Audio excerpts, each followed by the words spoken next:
Learn how to maximize the life of your tube. Me! Hi, I'm Max, your pumping pal, the one who does all the work. But you just don't understand me. Protect your investment. Install your pump right the first time.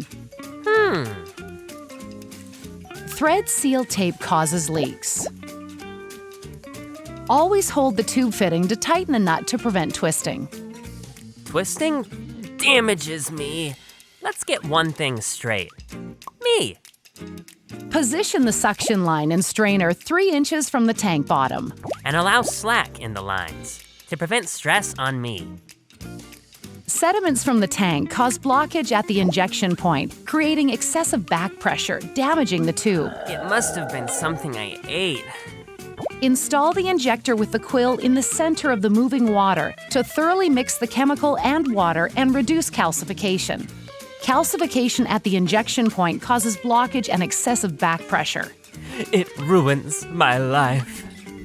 Direct sunlight or high temperatures deteriorates the tube. I need to keep my cool. The first tube change establishes the expected tube life for your application, if other issues are not the cause.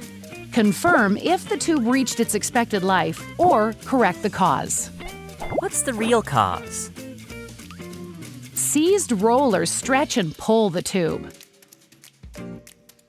Clean and dry the housing and roller assembly to prevent damage. Inspect the injection point. Clear any blockage. Please don't stress me out. Using a check valve, replace components at every tube replacement. Always center the tube on the rollers. If it rubs against the housing edge, it splits. Yikes! Before expanding the roller assembly, run tube 2 to 4 minutes. I need to finish this run so I can relax. Ferrules are the seal for the discharge and suction lines. Schedule routine tube replacement and maintenance. Visit Stenner.com for videos, literature, and more.